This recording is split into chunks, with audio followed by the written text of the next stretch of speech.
voltamos com o Filosofando, que hoje está falando sobre filosofia espírita.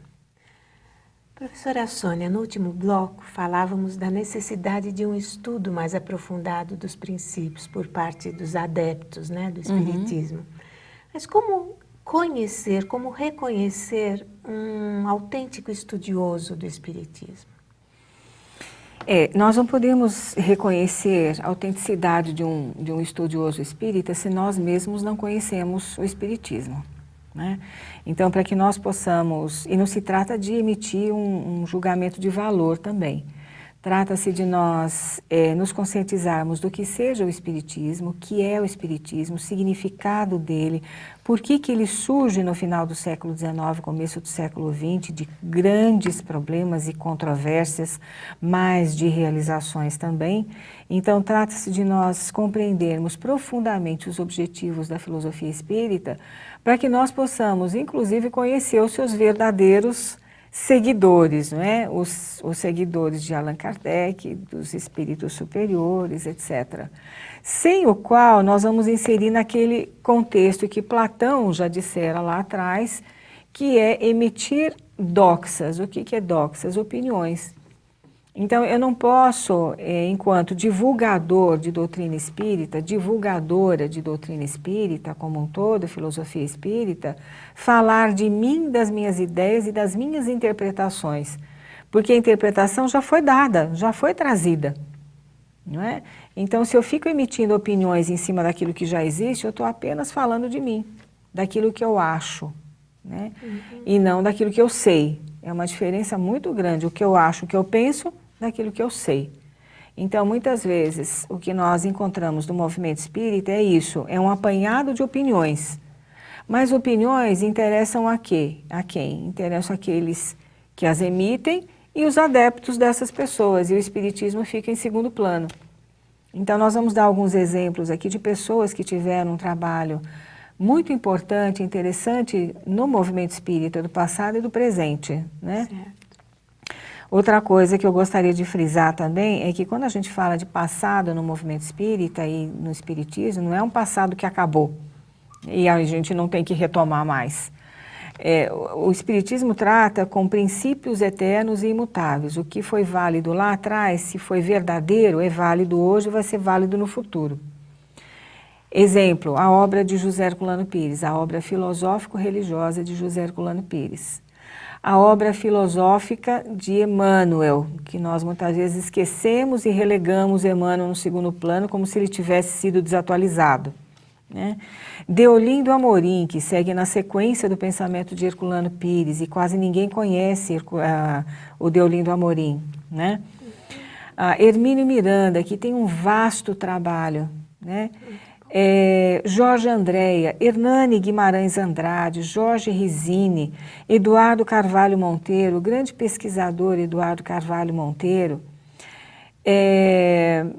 sem contar os pioneiros franceses, ingleses, italianos do século XIX e XX, como Leon Denis, Gabriel Delany, Camille Flammarion, Conan Doyle, William Crookes, Ernesto Bozano, que tem um trabalho imenso de pesquisa sobre mediunidade que as casas espíritas não abordam.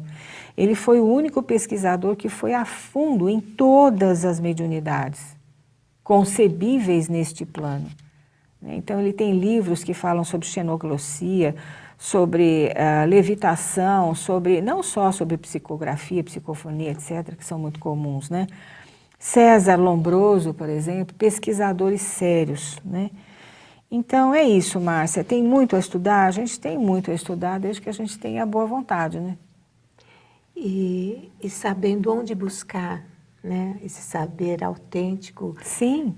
É muito mais interessante do que a pessoa viver perdida, porque a literatura espírita se expandiu muito e muita coisa pode ser aproveitada, mas muita também não.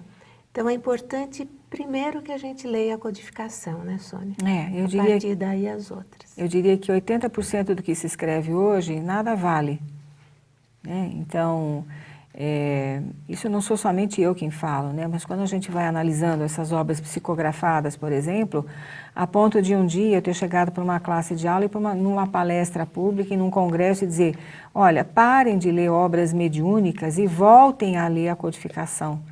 Porque o fato de uma pessoa ser médium, ela não tem um atestado de seriedade trazida pelo mundo espiritual. O fato de um espírito se comunicar não quer dizer que esse espírito seja um espírito elevado. O mundo espiritual está cheio de gente involuída no sentido moral, tal como no nosso plano de vida aqui. Não é? Então, assim como nós temos verdadeiros descrentes aqui no nosso mundo, descrentes não nesse sentido de não contribuir de alguma forma para a sociedade, mas pessoas, espíritos que falam de si, assim como pessoas que falam de si mesmas. Nós não queremos saber o que o espírito opina, a sua opinião, mas sim o conhecimento que ele possa trazer e possa contribuir para a evolução humana. Né? Bem, e afinal agora só para arrematar o programa, o espiritismo é religião? Então, nós voltamos mais uma vez à definição de Allan Kardec, não é, que nós demos logo no começo do programa. O espiritismo é uma doutrina filosófica de efeitos religiosos, como qualquer filosofia espiritualista, pelo que forçosamente vai ter as bases fundamentais de todas as religiões: Deus, alma e vida futura. E eu só queria dar um fecho com uma palavra do professor Herculano Pires, já que eu citei, no livro Os Três Caminhos de Hecate, é um trecho curtinho. Ele diz assim, que os erros cometidos pertencem aos homens, decorrem das suas imperfeições, do próprio processo evolutivo em que se encontram. Mas a mensagem pura da doutrina eleva-se acima dos homens, dos erros, convidando-nos a todos, sem exceção, para uma compreensão mais ampla e mais bela do mundo e da vida. Estamos todos caminhando, mas nós precisamos caminhar certo. Bem, então com essas palavras belíssimas do professor Herculano, nós vamos terminando o programa de hoje e deixando aqui no ar também a seguinte pergunta: espiritismo é a mesma coisa que espiritualismo? Não deixe de nos assistir na próxima semana, nesse mesmo horário. Até lá. Quero falar com vocês sobre algo muito importante para a Fundação Espírita André Luiz, o Clube Amigos da Boa Nova. Ele é responsável por captar recursos para que possamos divulgar o bem e a doutrina dos espíritos através de canais como a Rádio Boa Nova e a TV Mundo Maior. Para isso, ele conta com uma rede de amigos e sócios que contribuem para esse nobre projeto. Quer saber como colaborar e ainda receber muitos benefícios, como acesso a conteúdos exclusivos e descontos especiais? Então acesse amigosdaboanova.com.br/associe-se ou ligue 0800 12 18 38 e fale com as meninas do clube. Venha fazer parte do nosso time!